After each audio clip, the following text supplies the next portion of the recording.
Hey guys, Brett Weiss here. Welcome to another video celebrating the 35th anniversary of the all-time classic, The Legend of Zelda for the NES today. Going unscripted today, just wanted to knock out a video celebrating The Legend of Zelda. Back in 1987 when it came out, I did get it and I absolutely loved it. And unlike most normal people who just played the game and listened to the music that was there, for some reason, I put on John Denver's greatest hits while I was playing the game. And wow, did it go perfectly with the game. The original Legend of Zelda game on the NES, it came out in 1986 on the Famicom Disc System, and then in 1987 it came to the US in cartridge form with battery backup to save your progress, which was mind-blowing.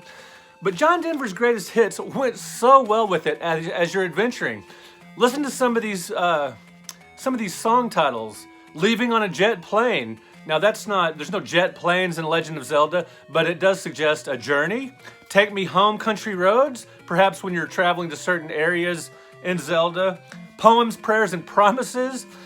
Sometimes playing this game felt like a wish and a prayer because it could get pretty challenging. Rocky Mountain High? Maybe, maybe not. Let's see. Follow Me, Goodbye Again, The Eagle and the Hawk, Sunshine on My Shoulders. These songs go so well with The Legend of Zelda, just the tone and sound of the album. Yes, I know that's weird. Yes, I know that's unconventional. Yes, I know normal people don't listen to old folk music while they're playing role-playing games or action role-playing games, whatever the case. But for whatever reason, back in 1987 when I was 20 years old and playing the heck out of The Legend of Zelda, 1988. Actually, I think I got mine in 1988 because I got my NES for Christmas in 87 and then picked up Legend of Zelda in 1988 when it was super popular and everybody was talking about it, and Nintendo Power hadn't come out yet, so I didn't have a map or anything like that. I just drew my own maps. I wasn't great at role-playing games. That's not my favorite genre, but there was enough action in the game to keep me invested. I absolutely loved it. Love me some Legend of Zelda to this day. And over the years, I played some different Zelda games. When Zelda 2 came out for the NES with the side-scrolling format, the different, just different kind of gameplay, really mixed it up, changed the formula completely. That kind of bummed me out, and I skipped over it at first, came back to it later, but anyway, when Legend of Zelda: A Link to the Past came out for the Super Nintendo, that got me really excited again about the series, and this one plays pretty similarly, at least, to the original, just same basic gameplay, but, with just sweeping musical score and, much bigger areas to explore and all that kind of stuff. Love that. I loved it so much, in fact, that I picked up the portable version for the Game Boy Advance, which also includes 4 swords. Awesome. Wind Waker on the Gamecube. My son played this through and beat it, and I played it a decent amount as well. Really cool. The art style kind of threw me back at first, that animated cell type of thing. Kind of threw me off at first, but I grew to really like it. It's a beautiful game.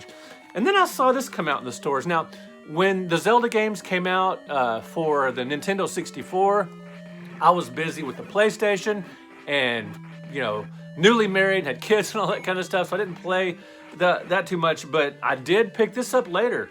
Ocarina of Time on the GameCube, and it came with the Master Quest, and I remember buying this thinking, this is going to be worth some money. It was only 30 bucks when I saw it, and I grabbed that because I knew, okay, hey, Ocarina of Time, I skipped it on the N64. A kid in the neighborhood had it back in the day, but I skipped it, but I picked it up on the GameCube with a bonus disc, and now, yes, it's worth a little bit of money there, so that's cool.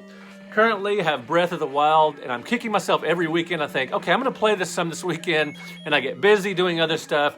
I do intend to play, maybe not completely through Breath of the Wild, but at least spend some time with this, a lot more time with this, very soon. So, very quickly, I want to read, The Legend of Zelda, in my NES Omnibus, there are 4 pages on The Legend of Zelda, and I want to read, check it out. These are nostalgic stories from industry people, programmers, developers. Throughout the book, there are nostalgic stories from YouTubers, programmers, developers, other authors, and there are several stories on The Legend of Zelda by some content creators, including Ken Horowitz. So if you will indulge me for a couple of minutes here or so, I'm going to read Ken Horowitz's story in its entirety. He's a video game book author, and he runs, did I say Arthur? Author, and he runs Sega 16, a really cool website for the Genesis. But he was drawn into Nintendo by Zelda and by some other great games in the just awesome Nintendo IPs. Who can resist? So let's talk about Ken Horowitz's story real quick. I'm going to read that for you. So he says, my introduction to the world of Hyrule was largely by accident.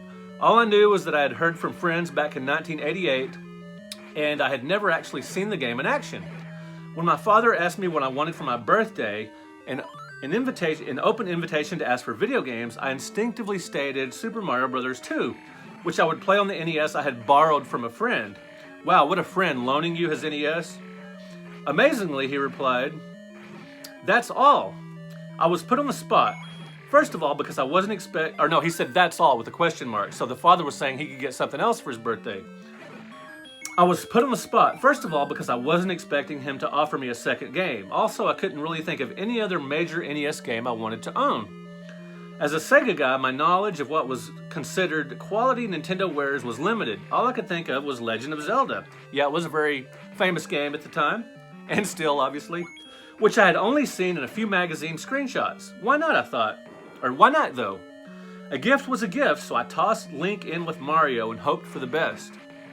When the box arrived and I parted the thin layer of packing peanuts on top, there was that glorious gold box sitting to the right of Mario's mustachioed mug. Quick aside, where is my copy of Legend of Zelda for the NES? My complete copy I sold on eBay many years ago when eBay was getting popular, kicking myself ever since, and I haven't stumbled across a copy yet. We did have it downloaded somewhere on our games for the Wii U or something, somewhere, but I haven't played it in a while. Anyway, that's an aside. So, need to get me a boxed copy of Zelda. So, Horowitz continues. As a Sega guy, my knowledge of what was considered So, here we go. We are picking up. Unscripted today, just celebrating the 35th anniversary of Legend of Zelda. One thing Nintendo games always did well was the manuals. Full color and glossy, they were a delightful treasure trove of game art and information. And Zelda's was just beautiful. In the days before the internet, and with me lacking a subscription to Nintendo Power, that manual was the only friend I had for many tense nights spent exploring the dungeons of Hyrule. It was one of the defining gaming moments of my life, and I didn't even own an NES. That all changed with The Legend of Zelda, and it was then that I knew what my next Christmas gift would be. Ken Horowitz, administrator of Sega16.com, author of Playing at the Next Level, A History of American Sega Games, and the Sega Arcade Revolution, A History in 62 Games. Ken has a new Donkey Kong Nintendo arcade game book out as well. It's awesome, covering different Nintendo arcade games through the years. So thanks, Ken, for that. And guys, if you would like your own NES Omnibus, you can order a signed copy direct from me. I will put in the description. I'll put a link to that and a link. Hey, happy 35th anniversary, Legend of Zelda. So anyway, you can also get this on Amazon. So thank you guys very much for watching this hastily thrown together, unedited, unscripted video. I just had to celebrate Legend of Zelda today. Now I've got to go get back. I've got writing projects due like crazy, which, hey, that's my job, so I got to get to it. But I wanted to celebrate Zelda with you guys. So happy 35th Zelda. If you guys enjoy retro games, retro gaming, pop culture, and all that stuff, please hit that subscribe button. And hit that like button as well if you like this video. And let me know in the comments, what is your favorite Legend of Zelda of all time? And tell me, what's your favorite game in the franchise, in the series? And let me know your Legend of Zelda, some of your memories. And one more thing. Yes, John Denver while playing Zelda, weird, but did you ever play, is there a specific record that you listen to with a specific game? I'd love to hear about that as well. Fill out my comment section. I appreciate it, guys. We will talk to you in another video.